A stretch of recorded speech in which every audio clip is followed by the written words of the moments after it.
One of the last Ronald Reagan-inspired Republican leaders will soon step down, just the latest to take a bow in the age of Donald Trump. Mitch McConnell relinquishes his leadership post after the election, leaving GOP senators at a crossroads.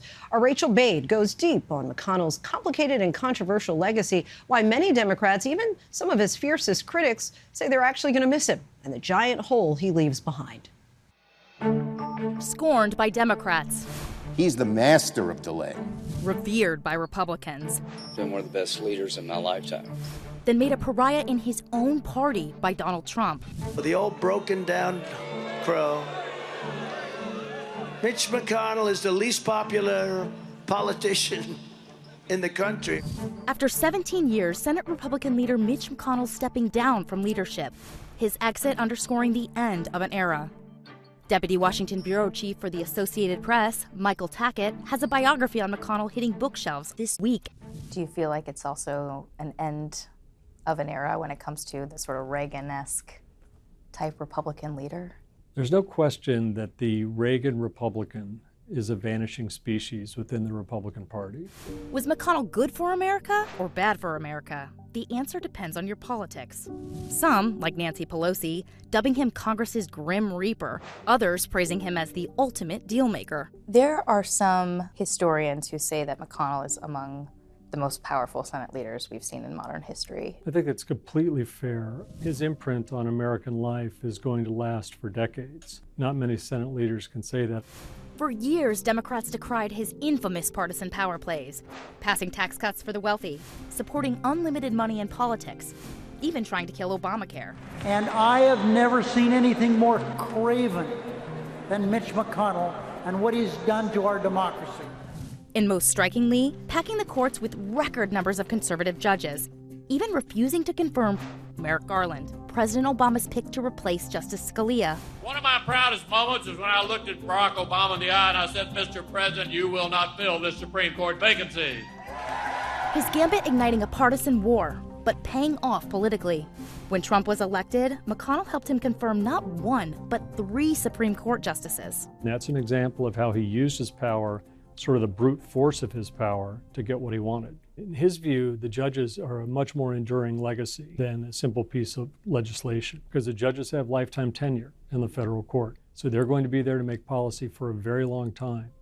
The result? A new conservative-leaning bench that would go on to overturn Roe v. Wade, curb LGBTQ rights, end affirmative action in college admissions, expand gun access, and knock down Biden's student loan forgiveness plan.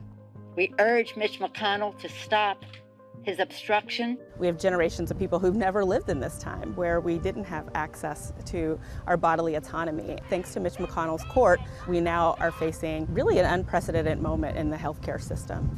But despite his partisan tactics, McConnell was also a pragmatist, prioritizing getting bills passed, even if it meant working with Democrats. There's a consistent pattern with him where despite all the real fights that they have and things they can't resolve, that when you really need it, he can be the adult in the room.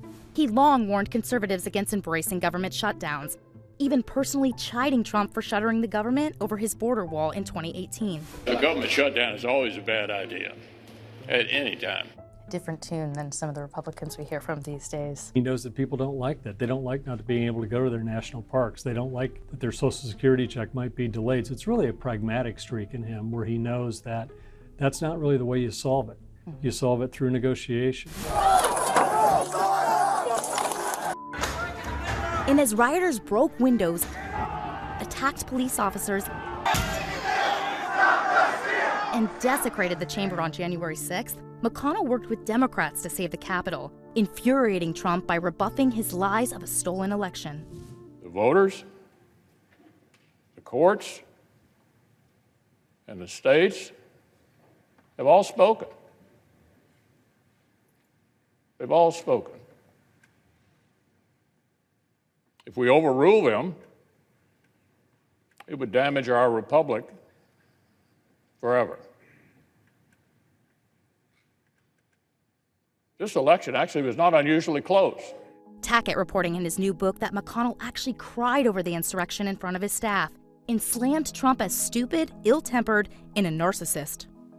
There's no question, none, that President Trump is practically and morally responsible for provoking the events of the day.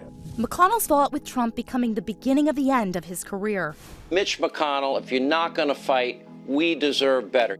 And with Trump maintaining a grip on the Republican Party, losing sway with his members, even his longtime allies. But he's got a relationship with President Trump that's counterproductive right now. Republicans slamming McConnell for working with Biden. What Mitch McConnell has allowed the Democrats to get away with is absolutely unthinkable. McConnell orchestrated a negotiation which produced an awful bill. I mean, it was awful. And he gave Democrats exactly what they wanted. McConnell helping Democrats rebuild parts of the nation's crumbling infrastructure, boosting American manufacturing, even passing the first gun safety measure in decades, a bill making it harder for those convicted of domestic abuse to buy a firearm. Mitch, I don't want to hurt your reputation, but we really are friends. McConnell would later endorse Trump for president, a move, sources tell ABC News, that was merely to help Republicans unite in election season. But the damage was done. And amid recent health scares calling his age into question, appearing to freeze in news conferences on at least 2 occasions. Did you hear the question, Senator? Running for re-election in 2026? Yes. McConnell calling it quits before Trump could end his career for him. Do you think that he realized that his brand of the Republican Party was sort of going out of fashion? Well, as he said pretty plainly, one thing he understands is politics, and he knows that the politics are shifting. There's a wing of the Republican Party right now that's ascendant that is basically anti-government. They don't want government to do anything. McConnell always believed the government can do things, and in many cases should do things. Senate Republicans now at the precipice of a monumental decision, choosing a leader who governs like McConnell or trotting a new path inspired by Trump, shunning bipartisanship. We need a leader that will effectively counter what the left is doing. Cheering fiscal brinksmanship. We don't have to raise the debt ceiling without structural change. And embracing those shutdowns. Funding is very often not only the most effective, but in many cases the only real tool that we've got to bring them to where we think they need to be. That vote for a new leader expected to happen a week after the election. Democrats fearful of who might emerge, and ironically, some even dreading the exit of the man they called the Grim Reaper. I often, as a Democrat, have been very unhappy with things that Senator McConnell has done or positions his caucus has taken. But the one thing about Mitch McConnell, I've always appreciated this. If you ask him a question, he's going to give you a brutally honest answer. Quite a legacy. Our thanks to Rachael Bade for that.